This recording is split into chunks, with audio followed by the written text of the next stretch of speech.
ക്രൈസ്തവ സ്ഥാപനങ്ങളുടെ വിലയിടിച്ച് മോശമായി ചിത്രീകരിക്കാൻ നടക്കുന്ന ആസൂത്രിത നീക്കത്തിനെതിരെ ശക്തമായ പ്രതിഷേധവുമായി കെ.സി.ബി.സി. ഗുരുതരമായ പലതും കാര്യമായ വാർത്തകൾ പോലുമാകാത്ത പശ്ചാത്തലത്തിലും ക്രൈസ്തവ സ്ഥാപനങ്ങളെങ്കിൽ ചില കോണുകളിൽ അമിതാവേശം പ്രകടമാകുന്നു എന്നുള്ളതാണ് വസ്തുത. തീവ്ര മതചിന്താഗതിയുള്ള ചില സംഘടനകളും വ്യക്തികളും ഇത്തരം നീക്കങ്ങൾക്ക് പിന്നിലുണ്ടെന്ന സംശയം ശക്തമാണെന്ന് കെ.സി.ബി.സി. ജാഗ്രതാ കമ്മീഷൻ പ്രസ്താവനയിൽ ചൂണ്ടിക്കാട്ടി. വിഷയത്തെ കെ.സി.ബി.സി. ഇങ്ങനെ വിലയിരുത്തുന്നു. ക്രൈസ്തവ വിദ്യാഭ്യാസ സ്ഥാപനങ്ങൾ, ഹോസ്പിറ്റലുകൾ തുടങ്ങിയവയുമായി ബന്ധപ്പെട്ടതോ ഏതെങ്കിലും വിധത്തിൽ ബന്ധിപ്പിക്കാവുന്നതോ ആയ അനിഷ്ട സംഭവങ്ങൾ വലിയ വിവാദങ്ങളായി മാറുകയും സ്ഥാപനങ്ങൾക്കും ക്രൈസ്തവ സമൂഹത്തിനും സഭയ്ക്കും എതിരായ ആശയപ്രചാരണങ്ങൾക്ക് വേദിയൊരുക്കപ്പെടുകയും ചെയ്യുന്ന പതിവ് അടുത്ത കാലത്തായി കണ്ടുവരുന്നതാണ്. സ്ഥാപനങ്ങളുമായി ബന്ധപ്പെട്ടതോ അല്ലാത്തതോ ആയ കാരണത്താലുള്ള ജീവനക്കാരുടെ ആത്മഹത്യകൾ, വിദ്യാർത്ഥികളായ കുട്ടികളുടെ ആത്മഹത്യകൾ, ഹോസ്പിറ്റലുകളുമായി ബന്ധപ്പെട്ട സംഭവങ്ങൾ തുടങ്ങിയവ ഉദാഹരണങ്ങളാണ്. ക്രൈസ്തവ മാനേജ്മെന്റുകളുമായി ബന്ധപ്പെട്ടവയെങ്കിൽ മാത്രമാണ് പലപ്പോഴും ഇത്തരം സംഭവങ്ങൾ വലിയ വിവാദങ്ങളായി മാറുകയും വാർത്താ പ്രാധാന്യം നേടുകയും ചെയ്യുന്നതായി കാണുന്നത്. ഇത്തരം വിവാദങ്ങൾക്ക് അനുബന്ധമായി ക്രൈസ്തവ മാനേജ്മെന്റുകൾക്ക് കീഴിലുള്ള നൂറുകണക്കിന് മറ്റു സ്ഥാപനങ്ങളെയും വൈദികരെയും സന്യസ്തരെയും മോശമായി ചിത്രീകരിക്കുന്ന വിധത്തിലുള്ള ക്യാമ്പയിനുകളും പതിവായി കാണപ്പെടാറുണ്ട്. അടുത്ത നാളുകളിൽ Sreekrishnapuram saint Dominic's school, Rajagiri hospital തുടങ്ങിയ സ്ഥാപനങ്ങളുമായി ബന്ധപ്പെട്ടുണ്ടായ വിവാദങ്ങൾ ഉദാഹരണങ്ങൾ മാത്രം. കാരിത്താസ് ഹോസ്പിറ്റൽ, മാർസ്ലീവ മെഡ്സിറ്റി തുടങ്ങിയ ആശുപത്രികൾക്കെതിരെയും മുൻപ് സമാനമായ വിധത്തിലുള്ള ദുഷ്പ്രചാരണങ്ങൾ നടന്നിരുന്നു.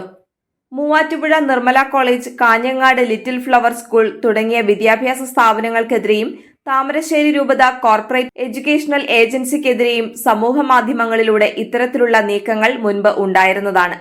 അപ്രതീക്ഷിതമായ അനിഷ്ട സംഭവങ്ങൾ ഏതെങ്കിലും ഒരു വിഭാഗത്തിന്റെ സ്ഥാപനങ്ങളുമായി ബന്ധപ്പെട്ട് മാത്രമല്ല കേരളം കാണാറുള്ളത്. കൂടുതൽ ഗുരുതരമായ പലതും കാര്യമായ വാർത്തകൾ പോലുമാകാത്ത പശ്ചാത്തലത്തിലും ക്രൈസ്തവ സ്ഥാപനങ്ങളെങ്കിൽ ചില കോണുകളിൽ അമിതാവേശം പ്രകടമാകുന്നു എന്നുള്ളതാണ് വസ്തുത. തിരുവനന്തപുരം ശ്രീചിത്ര പുവർ ഹോമിലെ 3 പെൺകുട്ടികൾ ആത്മഹത്യയ്ക്ക് ശ്രമിച്ചതായുള്ള വാർത്ത ജൂലൈ 14-നാണ് മാധ്യമങ്ങളിൽ പ്രത്യക്ഷപ്പെട്ടത്.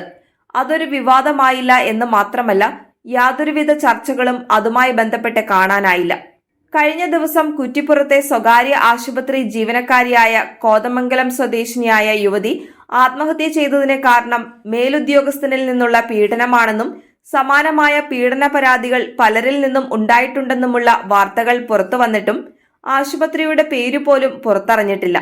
ഇപ്രകാരം മറ്റു സ്ഥാപനങ്ങളിൽ സംഭവിക്കുന്ന ഇത്തരം കാര്യങ്ങൾ രഹസ്യമായി നിലനിർത്തുന്നതോടൊപ്പം ക്രൈസ്തവ മാനേജ്മെന്റ് സ്ഥാപനങ്ങൾ ഉൾപ്പെട്ട വിഷയങ്ങളെങ്കിൽ അത് വലിയ വിവാദമാക്കി മാറ്റാൻ വർഗീയ ധ്രുവീകരണം ലക്ഷ്യം വെക്കുന്ന ചില തൽപര കക്ഷികൾക്കൊപ്പം ഒരു മീഡിയ സിൻഡിക്കേറ്റ് കൂടി ഇവിടെ പ്രവർത്തനനിരതമാണെന്ന് കരുതേണ്ടിയിരിക്കുന്നു.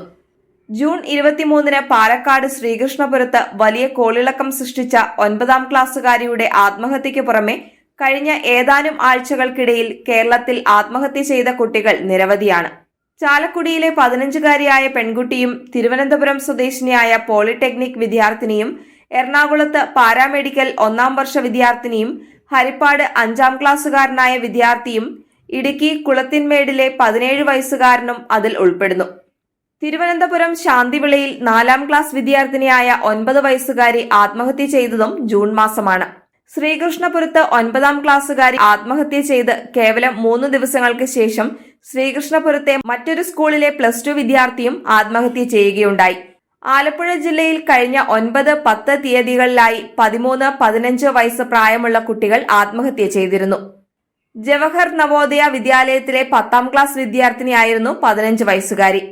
2 വർഷം മുൻപ് അമൽജ്യോതി എഞ്ചിനീയറിംഗ് കോളേജിൽ ഒരു വിദ്യാർത്ഥിനി ആത്മഹത്യ ചെയ്ത സംഭവമാണ് വലിയ വിവാദമായി മാറിയ മറ്റൊരു ആത്മഹത്യ.